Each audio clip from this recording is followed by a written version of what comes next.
Hello students, I'm Dr. Sumit Majumdar. I'm a pass out of IIT Delhi. I'm from the 2003 batch.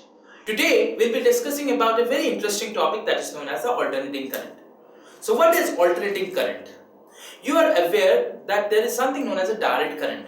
All of you, all of us actually have utilized something like batteries, which are dry cells. Dry cells supply to us a constant or a fixed value of current, right? Whereas the current that we receive in our households is actually not a constant value of current. It changes with time. So the changing current that we get in our households is what is known as an alternating current. So this is the chapter that we are going to discuss today. We'll also try to understand how exactly when we apply the alternating current across a resistor, a capacitor, an inductor, how exactly is the variation that takes place. Then we'll also try to understand what is the power or average power that is utilized or power dissipated in the circuit. And then we'll try to understand about something known as resonance in the circuit, which is a very important concept. So stay tuned to listen to all the parts of this particular chapter. So students, today we'll now be starting off with the next chapter, that is alternating current. Why exactly is this chapter important? This chapter is very important for a simple reason, that we talk about everywhere that the current is not a constant. So the current is not really a constant, then what exactly it is? It actually varies with time. So if we have to understand how does the current vary with time, that is what we are going to study in this particular chapter, that is alternating current.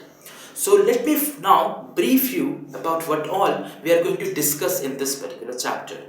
We are going to start off with an introduction wherein we are going to introduce formally as to what exactly is an alternating current. Then we'll go on and understand about how this alternating current, or AC to be short, to be precise, is generated. Further on, we'll go on and discuss about what are the different values of alternating current, the values of the voltages and the current. Then, if we start applying the current, the alternating current to a resistor followed by a capacitor and an inductor, then how exactly it's going to behave. Then we are also going to understand what exactly is the relation between voltage and current for the case of an alternating current. That will be followed up with the introduction or the application of alternating current to a series LCR circuit. I'll also try to give you a brief insight as to what happens if we connect them in parallel. Then we'll be discussing about the phasor diagrams, and we'll also be talking about the resonance that we achieve when we combine the LCR in series and in parallel. Further, we'll also be touching upon the points how exactly is the power dissipated or the power absorbed in an alternating current related to. Okay, so let's start off with the introduction. So as the name itself suggests, we are talking about the introduction to an alternating current. If you can see it here on the board, that we have, this is an alternating current. So here the current actually uses a cycle, so it keeps on circulating, or it basically keeps on going in the form of a wave. So if it moves in the form of a wave, obviously the most obvious choice of an expression is a wave-like equation.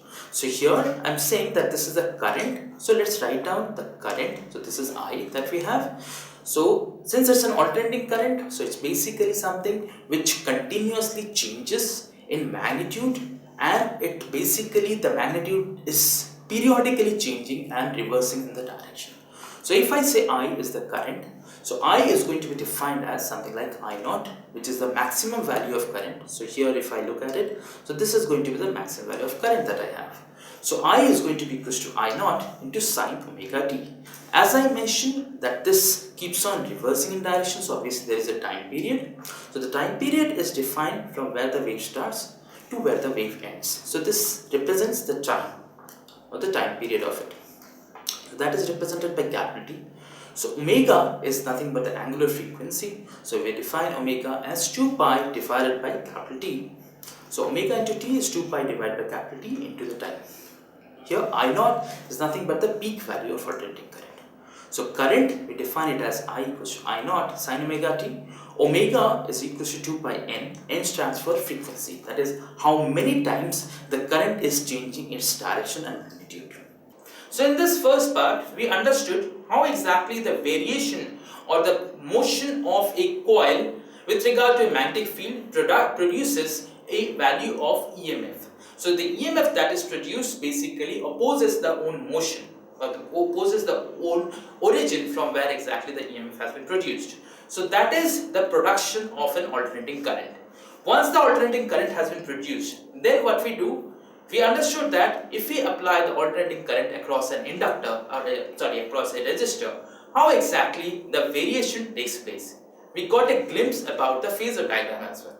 So now stay tuned for understanding about if we apply the alternating current across a capacitor, inductor and an RLC circuit, then what is the thing that happens.